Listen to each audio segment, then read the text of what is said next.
itu di zaman Kesultanan Demak.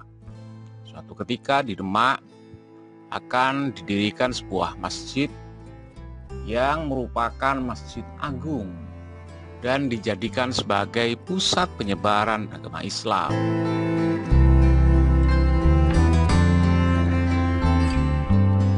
Maka dari itulah digelarlah sebuah rapat besar oleh sang penguasa Demak, yakni Raden Patah, bersama para wali songo. Yang kemudian diputuskan bahwa setiap wali mencari tiang penyangga dari kayu jati yang sangat tua, besar, nan tinggi.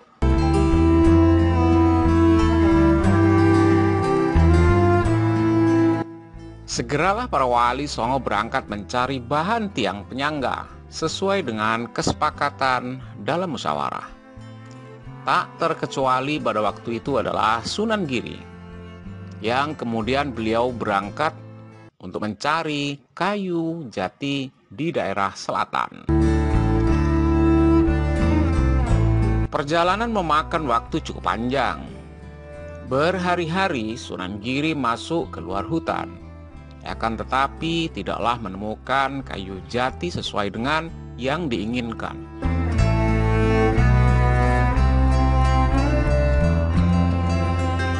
Hingga tibalah Sunan Giri pada satu daerah yang penuh hutan dan berbukit-bukit. Dengan kekuatan batin yang luar biasa yang dimiliki Sunan Giri, maka Sunan Giri merasa di setiap langkahnya ada yang mengikuti. Akan tetapi dengan tetap berprasangka baik dia membiarkannya. Bahkan Sunan Giri sering bercanda dengan berpura-pura berlari dan menyembunyikan diri di balik pepohonan, sambil mengintip apakah orang itu masih membuntutinya. Melihat yang sedang dibuntuti lari, orang tersebut segera menyusulnya.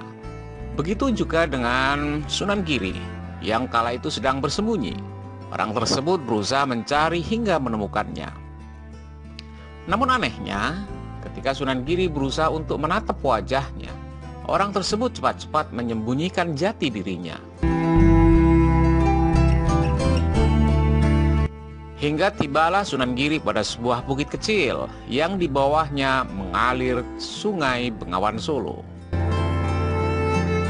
Tempat ini sebenarnya banyak ditumbuhi pohon jati, hanya saja masih terlalu pendek untuk dijadikan sebuah tiang masjid. Karena kelelahan, Sunan Giri beristirahat di bawah pohon jati yang mulai meranggas daunnya. Diliriknya sosok yang sedang membuntutinya dan sedang bersembunyi di balik pohon. Ulah sosok misterius ini terasa mengganggu Sunan Giri. Sunan Giri kemudian memanjatkan doa, memohon petunjuk kepada Allah apa yang harus dilakukan terhadap sosok misterius ini. Maka ditancapkannya tongkat Sunan Giri dan dia melanjutkan perjalanan. Peristiwa aneh pun terjadi kala itu. Sosok itu tak lagi membuntuti sang Sunan. Hanya saja mendekati dan menunggui tongkat yang ditancapkan oleh Sunan Giri di permukaan tanah. Dirasa Sunan Giri masih bersemedi bersama tongkatnya, padahal dia sudah melanjutkan jauh menuju ke arah timur. Saat melakukan perjalanan, Sunan Giri merasa heran dengan wilayah yang dilaluinya.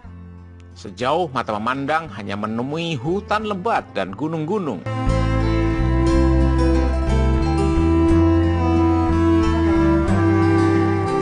Hingga sampailah Sunan di sebuah hutan jati yang begitu lebat dan sangat luas. Gembira hati sang Sunan karena perjalanannya selama ini tak sia-sia. Namun ada yang mengganjal di pikirannya. Perasaan yang awalnya senang kini diliputi oleh keraguan. Sang Sunan khawatir si pemilik hutan tak mengizinkan kayu itu diminta atau ditukar sesuatu. Sungguh tak mungkin hutan ini tak bertuan. Sunan Giri pun mencari pemilik hutan itu dengan berjalan mengelilingi hutan mengikuti jalan setapak. Hampir saja dia menyerah dan memilih untuk beristirahat sejenak. Akan tetapi tak jauh dari tempat itu, nampaklah sebuah pondok kecil yang sederhana. Kemudian bergegaslah Sunan Giri mendatangi pondok itu.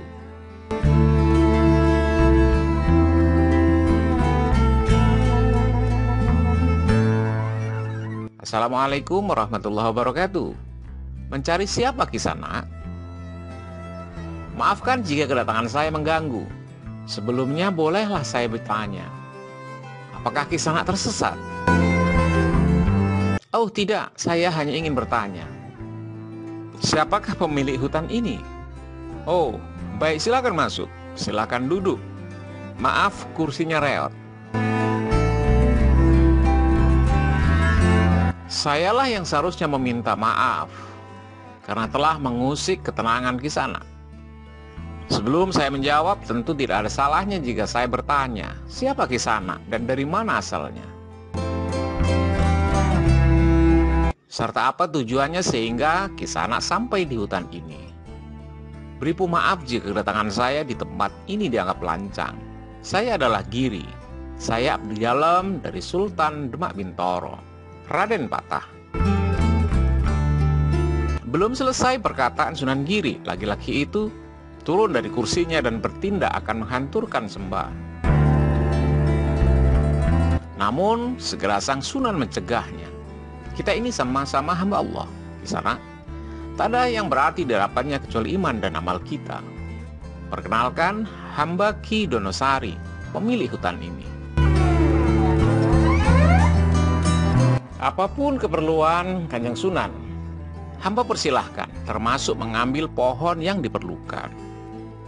Terima kasih Kisana atas kemurahan hati membantu Demak Bintoro.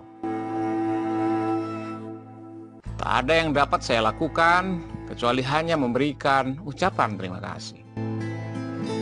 Usai berbincang, Sunan Giri dan Ki Donosari menuju satu pohon jati yang besar, lurus dan berumur tua. Pohon jati ini diberi nama Jati Cempurung. Setelah yakin dengan pilihannya, Sunan Giri segera menebang pohon ini. Karena ukuran batang pohon yang begitu besar, membuat Sunan Giri kerepotan untuk membawanya. Sungai apakah itu Kisana?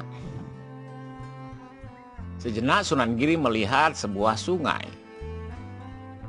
Itu Sungai Keduang, Kanjeng, yang alirannya sampai ke Bengawan Solo. Oh, begitu ya Ki? Kalau begitu, bantulah saya untuk menghanyutkan kayu ini ke Sungai Keduang itu. Nanti saya akan mengawalnya hingga mendekati Demak.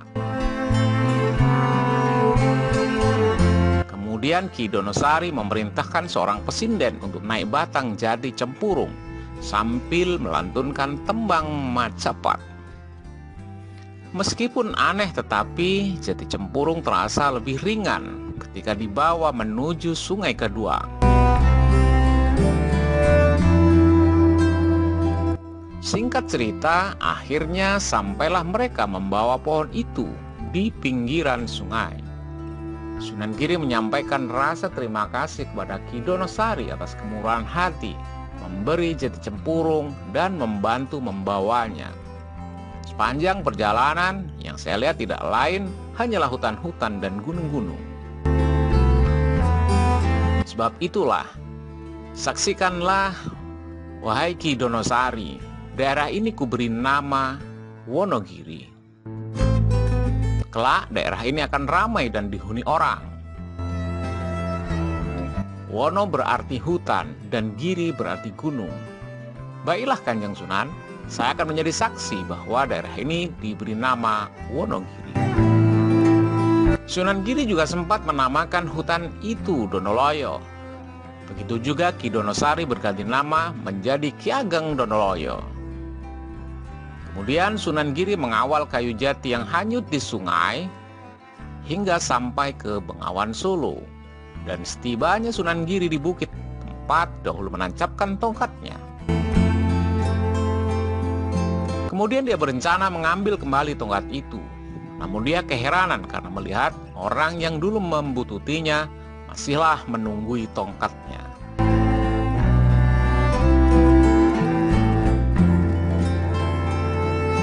Segera Sunan Giri menghampiri sosok misterius itu dengan perlahan, serta menepuk pundak sosok itu.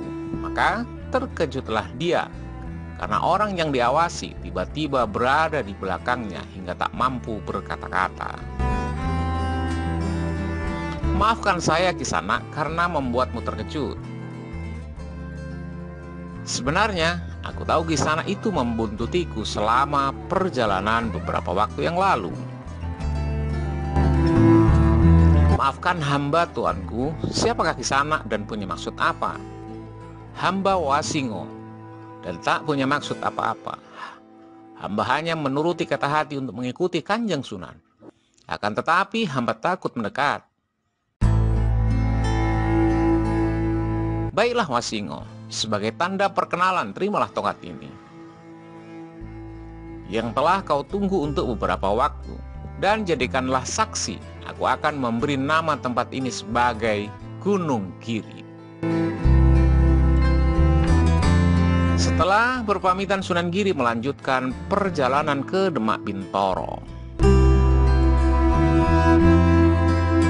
Konon Wasingo tinggal di Gunung Giri, dan setelah meninggal dan kewaskitaan yang dimiliki Wasingo, maka kemudian perewangan Wasingo menjelma sebagai singa penunggu Gunung Giri.